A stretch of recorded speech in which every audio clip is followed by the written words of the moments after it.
Hello and welcome to Stand in the Gap. I'm Sam Rohrer, and I'm going to be joined in just a moment by Pastor Isaac Crocket as we conclude our two-part presentation, this being principle number 5, the purpose for law, as we continue in our journey through the 10 principles to national renewal. We also refer to this as God's plan for a blessed nation. These 10 principles, identified by our founders, lifted right off the pages of Scripture, remain today the only solution to the lawlessness, the bribery, and the corruption of modern American culture and government. Now, each of these 10 principles, from principle number 1, the foundation of integrity and virtue, to principle number 5 that we're dealing with now and concluding here on today's program, the purpose for law, which is the tool of government, all of these are essential. None can be left out. Each one builds on the other like precept upon precept, stone upon stone. Truth being the cornerstone, the foundation of any person or family or nation whichever expects to be blessed of God. So if you want to be blessed of God, you have to start with truth and follow God's plan. See, only when truth is pursued and integrity and virtue laid down as the foundation, as in principle number 1, and God Himself recognized as Creator, sovereign, and supreme authority, perfect in holiness and justice, that was principle 2, can it then be understood how the nature of man is so fallen, sinful, bent to evil, from birth deserving of God's judgment, that's principle 3. But then when understood, then we understand the purpose for government and why God began to delegate authority answerable to Jesus Christ, ultimately as King of Kings and Lord of Lords. Can it be understood really as to government's limited purpose? And that is to praise those who do well, punish those who do evil, effectively enact justice. That was principle 4. That brings us to where we are right now, the conclusion of it, that God's purpose for government is to execute legitimate law, to provide a framework for society to control lawbreakers. See, at that point now you can begin to understand how these fit together. And that is now where we're talking principle 5. However, when it comes to identifying and making legitimate law, that law must comport with God's moral law, which is universal, unchanging, and which there is no exception, applies to all. You see, there are laws which enslave men. There are laws which set men free. The question is, will we as people hold to that which is right and good and true for just ourselves only, or hold to that which God defines as right and good and true and say it applies to all mankind because it was established by God in His law, by the Creator God, the lawgiver, the judge, the king of the world? Well, our founders dealt with this question, and they held to it that this was a universal law and precept. They viewed these identified rights as coming from, as you recall in the Declaration, our Creator. With these rights, they said, being self-evident for anyone who wants to look, for all mankind is what they said. And as our Declaration signer said, for the purpose of protecting these sacred rights based on the law of God, governments are instituted among men. And herein is the direct nexus between God, government, and law. So, what are the constraints upon law, and what is God's design for the proper response to law? We'll deal with those in today's program. Isaac, it's a common statement. I've heard it a lot when I was in office, but everybody's heard it. Everybody listening to me, they've heard this. People say, don't dare bring your religion into office. Or don't legislate morality. You can't do that. Well, I'll just answer that question. Can one legislate morality? There's no other way to have legislation. You don't have law without morality. What is morality? Morality is right and wrong behavior or right and wrong conduct, whether it's a school or a civil government. You have to have a morality, a base that you're going off of. And from the very beginning, as you've referenced, God created mankind in His image. He created us with a plan. He had a purpose for this creation. He didn't create us just to sit around like a bump on a frog and just, be there along for the ride. He created us to do things. And so he gave Adam and Eve things to do and to accomplish. He also said, here's a law for you as well, don't do this. All these fruits you can have, this one tree, don't eat that. So from the very beginning, that's part of having purpose, is having that structure, that order that we keep going back to. So really what you're saying, I said this, but you can tell me what you think about it. In the end, as you say, it's not a matter if a law involves some morality. The question is, whose? Is it God's or is it mine, right? Exactly, and I've taken linguistics classes and sociology classes, and if you think that you can't legislate morality, you don't understand language or history at all, because that's exactly what it is. And so you're right, it goes down to whose morality are we talking about. We have a lot more to talk about. The two of us, we want to talk about the 10 Commandments and more as we go on. We're going to take a quick time out and be right back. Truth, flexible or permanent? The Bible, ancient history, or powerfully relevant? Culture, a reflection of enlightenment, or warning signs? The pastor, commentator, or frontline combatant? Every day, American Pastors Network speaks to these questions where and when they matter. With hundreds of affiliate radio stations nationwide, a website and mobile app screening today's headlines through the twin lenses of the Bible and the Constitution. Educating, informing, equipping. This is the American Pastors Network. The time is now to stand in the gap for truth.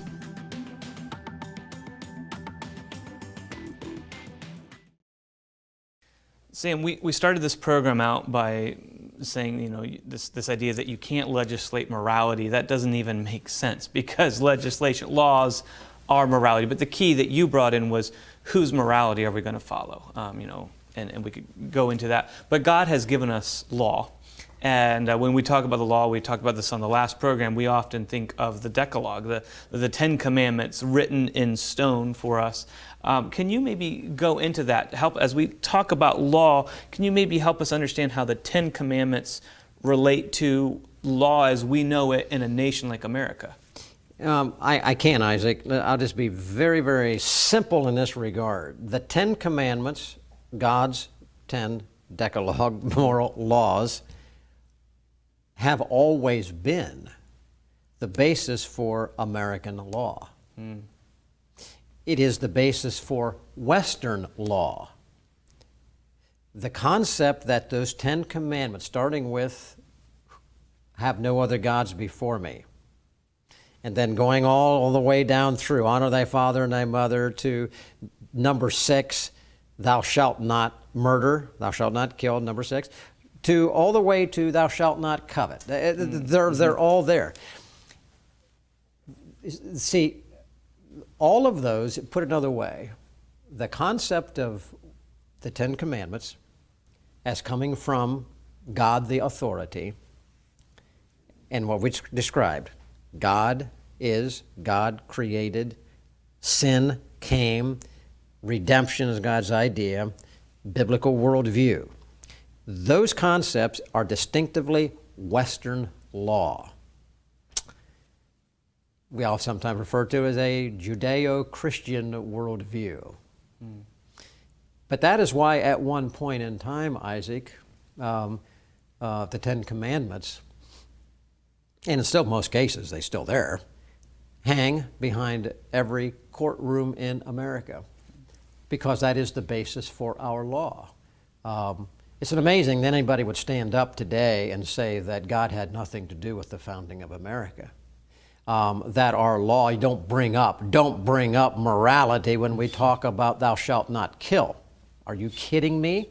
Don't bring up the idea thou shalt not covet when we talk and we witness bribery and corruption in office today. Or thou shalt not steal, when frankly legalized theft is occurring as we speak every time those in office on our state or federal level vote taxation from the people for things not the purposes of government, it is theft. Oh, it's all moral. Well, frankly, it's all most of it's immoral, right? All right, but the Ten Commandments as a framework of universal moral law, because they come from God, they never change. So no matter what civilization in the history of the world, whether it is Korea or Japan or Russia or the United States, from God's perspective, they're all going to answer to Him on how they deal with the moral law. And so what has man attempted to do in this nation that's rebelled against God? You get rid of the Ten Commandments. And of course, we know they did that back in the 20th century. It seems like a long time ago, right? The judge ruled, the court ruled, it was not proper to have the Ten Commandments hanging on the walls of our public school classrooms. And they said in the court case, literally, Isaac, they said that they said this: if those Ten Commandments are hanging there, it's possible that a child may read them. Yep. And if they read them, they may venerate them or do them. They said this is not permissible. So now we have no Ten Commandments on the walls. Obviously, our children can't read them. Therefore, they certainly can't do them. And we wonder why we have trouble.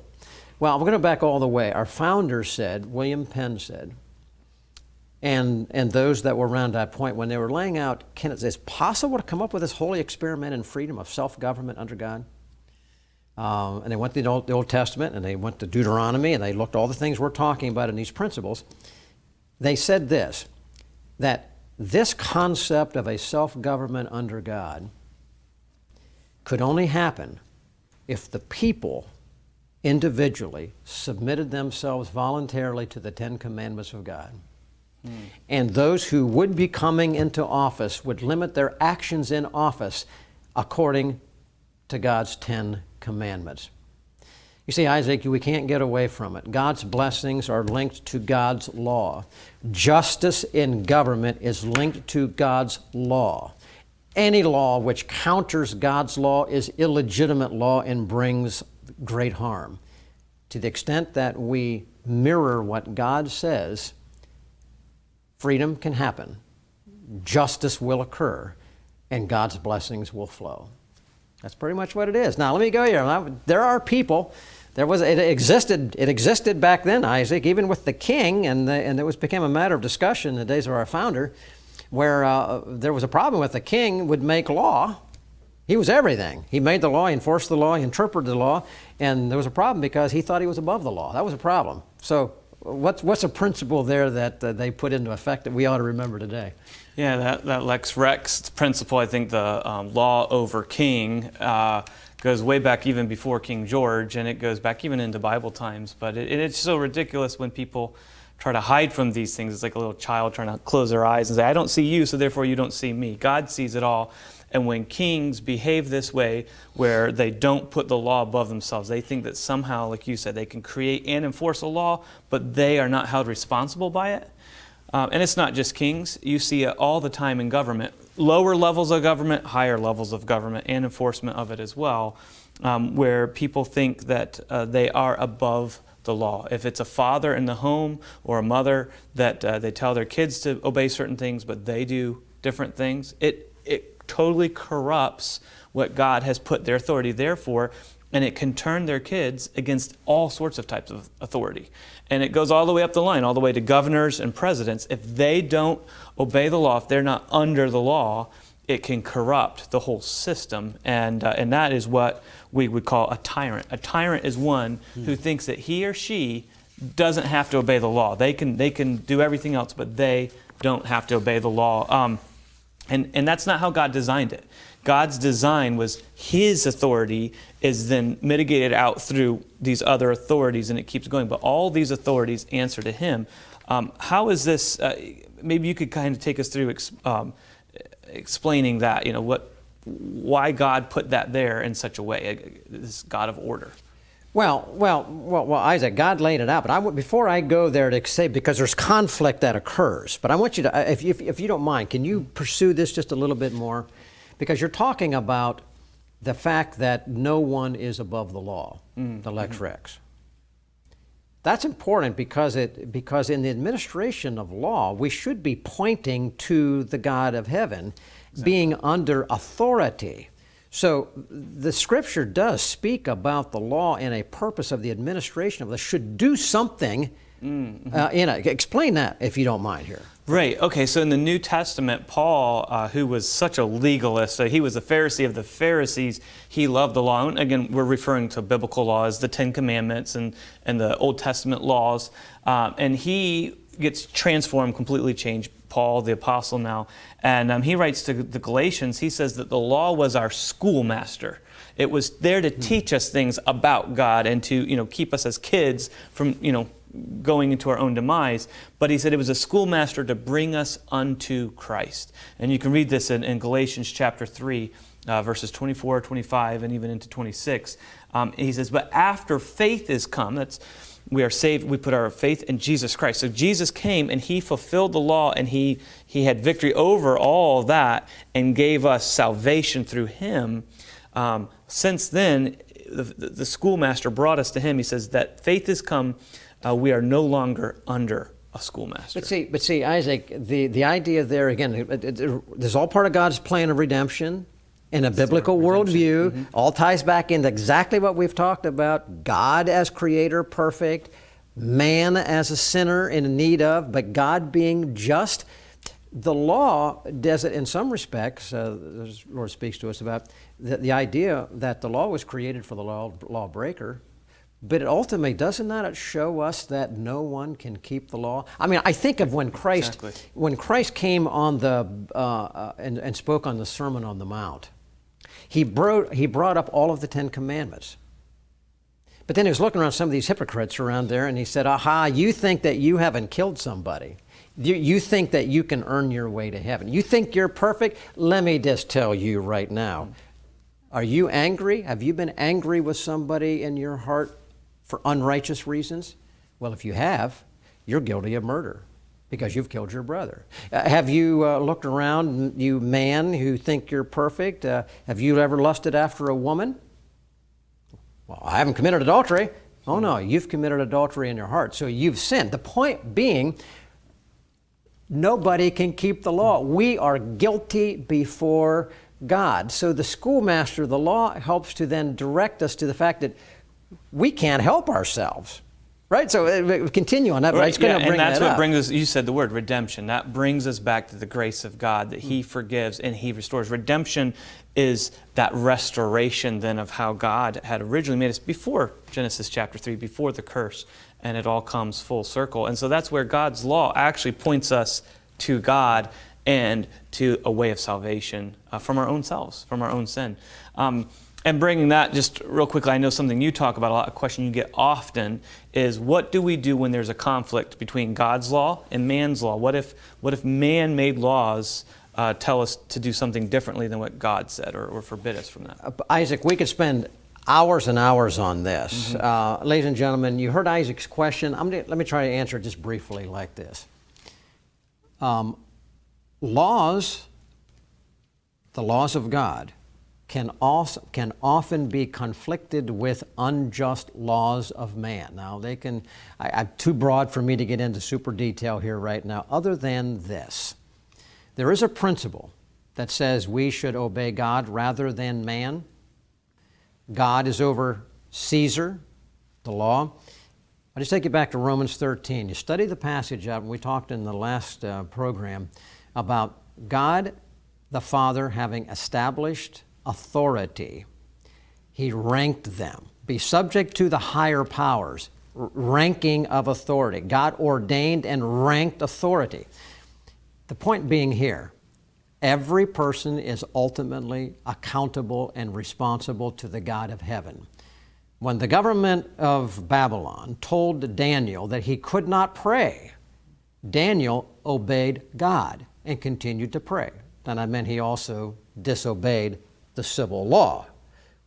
But it meant he was obeying God. The priority of authority. Child is watching. A child says, well, my teacher in the classroom told me to do that I could steal a pencil, or I could take a pencil because it was all right, even though my neighbor across the aisle didn't know about it. But mom and dad at home says, no, you can't do that because that's stealing, because God said thou shalt not steal. Well, the teacher is an authority, but God is the higher authority. So does the student have a responsibility or have an ability to steal? No, because they're ultimately responsible to God as the higher authority and his parents as a higher authority than the teacher in the classroom.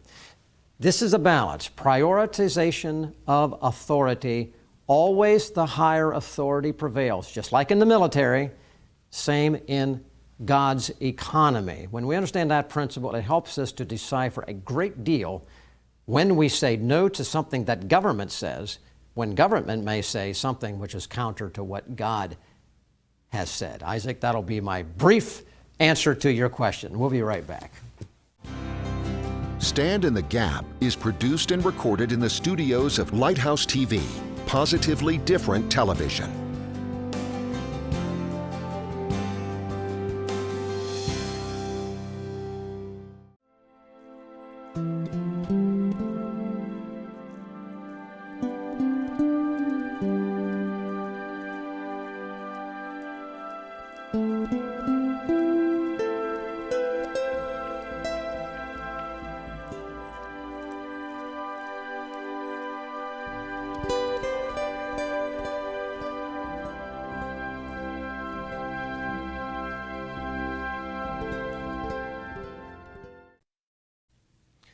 Sam, we've gone through now, this is the second part, the second program on the law, the biblical purpose for law, and that is number 5 in the 10 steps for national renewal, the 10 steps towards turning our nation around, or at least our lives personally around. There are things that we can be doing. We don't just throw our hands up and say there's nothing to do. We can do these things to see our nation renewed, but this is number 5. So we're at the end of the program, we're running out of time. Maybe you can kind of take it and tie it into where we've been going through and the programs that are left to come yet. Isaac, I think, as we're saying, if those who are watching us today can understand, and in the series can understand, that these principles that we are identifying start with truth. It starts with we have to understand who God is. We have to go that direct, fear God. And then we have to determine to keep his commandments. Ecclesiastes 12:13 talked about that. The whole duty of man. At the end of the day, what's the whole duty of man? Fear God. Keep his commandments. The results are there are wonderful blessings that come as a consequence of fearing God and worshiping him, keeping his commandments. But on the other hand, there are extraordinary harm and damage and judgment. God calls them cursings in Deuteronomy 28 that will occur and fall down on people and nations when they say, we've got a better way. And that's the temptation of man, because man is sinful in his heart. And that'll actually lead us into the principle number 6 that we'll start with next week. And that deals with the tendency of government, the tendency of those in authority. And I'll just tell you briefly where it goes. The tendency of all of those in authority is to consolidate power because you never have enough. It's like the person who worships money. You never have enough, right? Those who are in positions of authority, who don't understand that they are under authority as ministers of God, Romans 13, will seek to, and this is what our founders, Penn talked about this, and our founders talked about it, they will seek to consolidate power, and they will seek to usurp the worship of God. Government always seeks to become God. That's what we see today in policies coming out of government. We want to make people dependent. I don't, but there are people who want to make people dependent on government by saying there is no God. Throw out his 10 commandments. Don't pray. Redefine marriage. Redefine human sexuality. Who makes the determination then? We will. We'll tell you. We'll tell you what you ought to do, what you ought to think, what you ought to stick in your arm. They become God. So, ladies and gentlemen, That's how all these pieces fit together. I'm glad that you've been watching us today, and hopefully that some of what we have said so far in this series has been helpful. I encourage you to go back. You can find all of these programs. Watch them again. Share them with your friends. Perhaps let them know that God's Word does lay out everything we need for even these perilous days in which we live. God's blessings have always been certain for those who fear Him and keep His commandments. I pray that you will make that commitment this week. Again, pray for us. Consider partnering with us financially so we can continue to get this information out for the glory of God.